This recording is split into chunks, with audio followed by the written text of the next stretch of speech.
Now, President Trump is still a few days shy of his milestone 100th day in office, but a new CNN ORC poll shows his performance is being judged harshly. Mr. Trump has a 44% approval rating, the lowest of any president at this stage in office. Nearly 6 in 10 people disapprove of his handling of key issues such as health care and immigration. 61% believe world leaders don't respect him much, and 52% say his approach has put the country at unnecessary risk. Although 52% say he has used the military responsibly. Well, let's dig in a little deeper into this and other issues. Joining me now here in LA, political commentator and talk radio host Mo Kelly. Nice to see you, Mo. Good to see you as well, Aisha. A lot to talk about. Let's start with these poll numbers. Let's start with that first number that we just shared with our viewers, that only 44% of respondents in this poll have an approval rating, will approve of President Trump, 54% disapprove. I think it's interesting that it's the same as the previous 2 CNN ORC polls that have been taken since the inauguration. That number basically hasn't moved. Are you surprised by that? I'm not surprised because his base has not moved. If you were to do a poll of his base, they probably would be 96% to 100% still in support of the president. That base is not the majority of Americans, but it would hold his polling numbers consistent. So in this regard, he is doing what his base wants. He's not necessarily bringing other people to his base. He's not adding to the people who support him. But at the end of the day, the people who supported him before the election, they still do support him ultimately. If you're a Republican on Capitol Hill and you're looking at that number, what are you thinking to yourself? Well, if I'm on Capitol Hill, I'm worried about the midterms. I'm worried about whether this president is going to help me or hurt me in the next 18 months. Is he someone that I can run with, or do I have to start distancing myself from? That's what I would be worried about, because ultimately, if we're going to talk about tax reform, if we're going to talk about health care, we have to, if I'm a Republican congressperson, I have to decide whether I'm going to be standing with the president or standing opposite of him. We know that in these 100 days, as we approach that benchmark, the president has failed to pass any major legislation. We know that. That is a fact.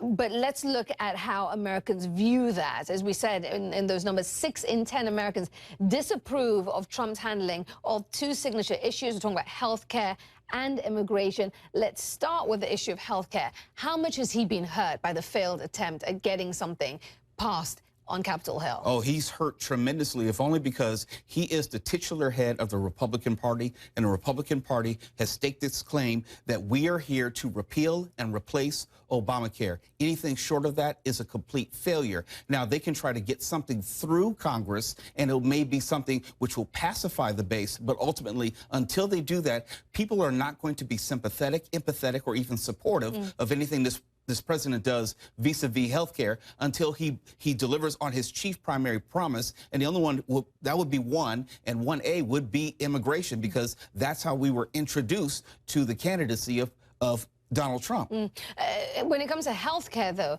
again, if you're a lawmaker, when you see that number 6 in 10, you're not going to want to compromise. I mean, these aren't numbers that fill, the Freedom Caucus, those, ideologically purist lawmakers. It doesn't fill them with confidence that this is a time where they should be like, walking the plank and taking risks. No, but he hasn't left himself a lot of options. Ultimately, he had a bad bill that did not go through, and he realized I have to get something through. And so you're going to have maybe a bad bill light, and you're going to try to push that through. You notice that originally he said that, well, healthcare is dead for now. And then all of a sudden he realized, well, I can't let this die. I have to do something, at least on behalf of the party. So once again, they're trying to juggle healthcare in the same space and time as tax reform, in the same space and time as North Korea and Syria and Russia, and all these things are happening at the same time, and you wonder where his focus is and what gets lost or dropped in this juggling of items. Well, let's pick up on tax reform, because on Wednesday the president announced his tax plan. I want to read out the statement. This is a statement put out by Speaker Ryan and a number of his top Republican colleagues. They described it as this: the principles outlined by the Trump administration today will serve as critical guideposts for Congress and the administration as we work together to overhaul the American tax system and ensure middle-class families and job creators are better positioned for the 21st century economy. Democrats are simply saying this is simply basically a giveaway to the wealthy. Yeah, it is. But if they've learned anything from healthcare, they're at least floating a trial balloon at this point. They're saying, here's the outline, here are the basic principles, and they're trying to get a gauge of whether Republicans, both moderate and also far right-wing, are willing to support this in the beginning so they're not embarrassed. They're not rushing this through in the same way they tried with the American Health Care Act. But ultimately, the math does not work. The tax break, in the sense of you're trying to cut corporate tax to 15% as opposed to 35%, that's not revenue neutral. How does it pay for itself? Right, it's not revenue neutral. Steve Mnuchin was trying to say that over the period of time with growth, it will pay for itself. So in the short term, it's not. And the math is what the math is. And then we come back to the people like the Freedom Caucus, those ideological purists. They won't go for something like this. No, they absolutely will not. And they need at least 10 Democrats. So we're still stuck in the same mathematical equation as we are with health care, because ultimately, yes, you may have control of the House, you may have control of the Senate, but you still need a few Democrats to cross the aisle. Well, complicating matters even further, as if the president needs any more complications. Democrats saying, release your tax returns. If you want us to engage in tax reform, you release your tax returns. A good course for them to go down? Absolutely. It is a reasonable request to wonder if the President of the United States, who has billions of dollars in investments, is somehow personally benefiting from a tax reform proposal that he himself is putting forward. And if he's not going to show his tax records, then it's a reasonable question to ask, Mr. President, why are you doing this, and are you doing it for personal gain? I mean, the only question is, do they risk just coming across as obstructionist? Yes, if only because they went after Neil Gorsuch when for me, that was the wrong fight. You wanted to save your ammunition for this fight, for tax reform, for health care reform. Those are winnable fights. Neil Gorsuch was never a winnable fight. Want to talk very quickly about what happened at the White House today. We talked a little bit about it at the top of the show. 100 senators being bussed to the White House for a briefing that some of them say they already knew the contents of and was in public domain. Was this just a photo op for the president? It was a photo op. It was theater. I won't even call it political theater. It was all about the optics. They have a skiff on Capitol Hill for the Senate and or the House that they need to see classified sensitive information. The whole idea of busing 100 senators to the White House, I don't know where they sat. I don't know how they did it. It's a little auditorium adjacent to the West Wing. Right. They had to make all sorts of specialized accommodations for the senators for something that did not need to be done in that space. And I wonder, once again, what is the focus of this president? Is it about the optics, or is it about making some sort of accomplishment which moves the country forward? Well, one thing we can say for certain, at least in these nearly 100 days,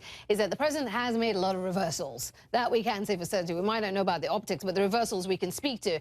I'm now referring to NAFTA, the North American Free Trade Agreement. President Trump, as recently as a couple of days ago, was saying things like this. NAFTA has been a disaster. We have these provisions where you have to wait long periods of time. NAFTA has been very, very bad for our country. It's been very, very bad for our companies and for our workers. And we're going to make some very big changes, or we are going to get rid of NAFTA for once and for all. Okay, I think that was fairly unequivocal, very, very bad, or we're going to remove our country from NAFTA once and for all. And then we hear that he's hit pause on that threat. In fact, what we're now getting is that the president has agreed not to terminate NAFTA at this time. Who knew trade was so complicated? I mean, ultimately, there were a lot of promises that the candidate Donald Trump made, which are just not deliverable. And the reality of the office has taken over. There was once upon a time in which he said he was going to rip up the Iran deal. That hasn't happened. He said he was going to repeal and replace Obamacare on day one. That hasn't happened. All of the promises that he made, including bringing coal jobs back, that hasn't happened. And naming China as a currency manipulator. That hasn't happened. So ultimately, can I take the president at his word when he was campaigning, or should I look at what he's saying now? Ultimately, if I had voted for Donald Trump, based on the promises he made, then he's severely lacking at this point, 100 days in. Last question to you, because we're quickly running out of time. At some point, do the reversals add up for even his base?